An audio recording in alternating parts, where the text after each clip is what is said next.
So this is going to be part 3 of my of my Woman in Cabin 10 review.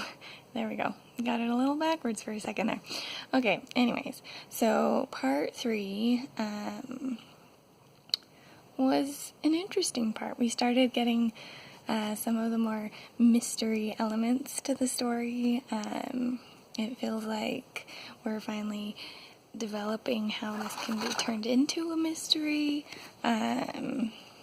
It's got some of the traditional sort of like sleuthing stuff going on. It was just kind of a little bit more low-key part, I feel like.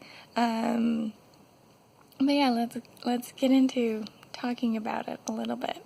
So at the very start of it, we're getting her reaction to what happened at the very end of the last part, where it sounded like a body got pushed into the water, and she goes racing to her veranda to go look out and see if she can see what's going on in the cabin next to her. And I just found it really amusing that when she did this, after she's had her moment of, oh my gosh, I think I saw something sinking in there, she looks back to try and see if she can see a person still over there or whatever, that one of her thoughts was that she was worried that the person who may have pushed someone else into the water could have seen her face. Specifically that it's like you're in the cabin next door, so if they saw that the person in the cabin next door noticed whether or not they saw your face, the cabins are all assigned to specific people, so it wouldn't even matter specifically if they saw your face. But, I mean, if you're in, like, kind of a panic situation and you're freaking out because you think someone just got pushed overboard, I mean, I can let it slide, but it just really amused me that she was specifically worried that they might have seen her face when she's in an assigned cabin, so whether or not they see her face, they probably would have known it was her if they saw her there. But yeah. And then it was interesting because she's in her room and she sees that her things have been tidied, presumably by the maid service.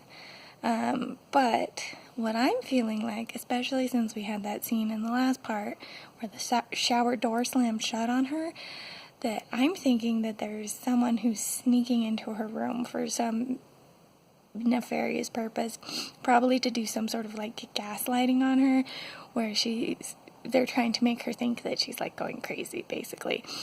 And there were actually a bunch of things throughout this part that kind of strengthened that feeling for me.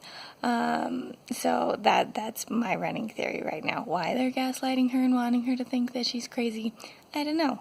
But that's my running theory of what part of this mystery is going to be. Because then she does call security about this body that she thinks has been pushed overboard. She thinks the woman who is in the cabin next door is going to be dead, etc.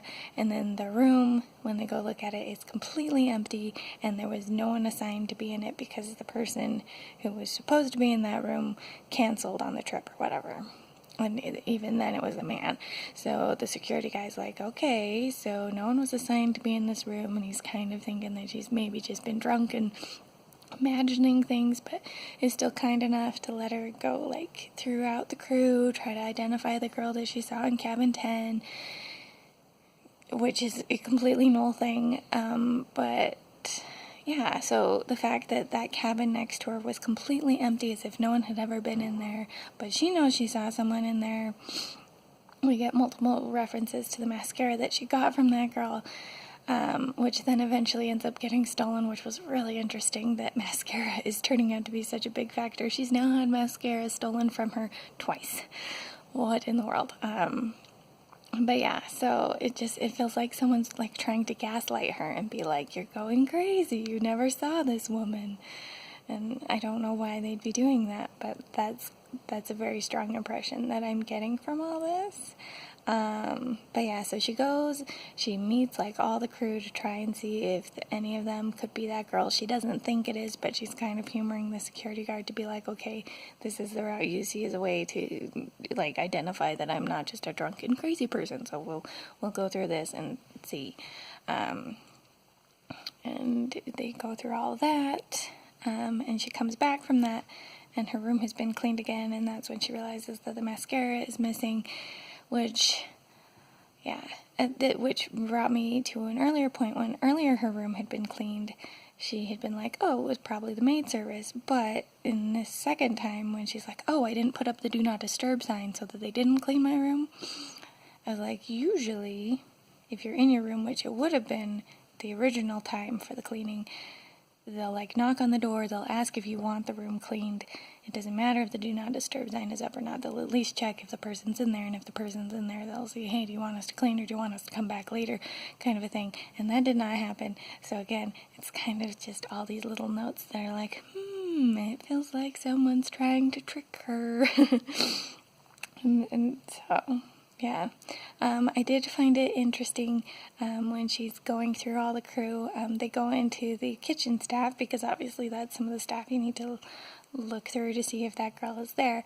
And the cook, when she meets him, is wearing latex gloves, and it like triggers her PTSD for the burglary. And I was like, ooh, that was a nice writing touch. I really appreciated that it's like there's still these like innocuous and inane things that are like triggering her to go back into that panic mode, be like, ee. So that was great. It was interesting that she started talking to the security guard and then a few of the other guests about how the itinerary for the ship had changed, and that it was sailing to a different city than they'd originally been going to, and kind of just intrigue in general of why is someone changing the schedule, but also does that mean that that's another way they're trying to gaslight her? It's like, you read this in the schedule, but we're going to be doing this, and they're still like trying to make her feel like she's going crazy because things are not playing out the way she thought that they were going to play out, or like she'd read in her itinerary that they were going to play out and stuff. So it's great, and it was really effective that some of this was coming in this part too, because we do have her coming off of a drunken binge, but she's not actually like drunk at this time, so a lot of these events happening are just like making her feel crazy, but we don't have alcohol as an excuse like potentially there was the night before, at least for the body falling in the water. It's getting intriguing, and I can't wait to see where this goes next. I will say, though, that at the very end of this part, it's done what the other two parts have done, where it gives you a little piece of the outside world beyond the ship. And the other two, it's just been like emails that are kind of just adding to the intrigue, because it's like, oh, when we get to this day, something's going to happen, and she's going to go missing. And so it's just kind of intriguing and interesting. But the end of this part, I was very frustrated by. It was a newspaper clipping, and it pretty much told all the events that are going to be her disappearance, and I was like, I didn't need to read this. I didn't need to know where she went missing or what happens that way. Before that, I've assumed that part of it was that she had a bad signal. Maybe she gets bonked on the head and locked in like a brig type situation, things like that, and you're just kind of musing about it with the emails that had been previously sent. But with this article, I feel like I know too many details now, and I'm like, why did you spoil so much of the story? When these things come up, it would have been much more interesting not to have had that news article there. So I'm very frustrated that I read that, and it kind of makes me not want to read the little sections like that at the end of other parts. I don't know if any of the others will be revealing like that, but I'm really upset about that. So that was probably my biggest complaint about this part.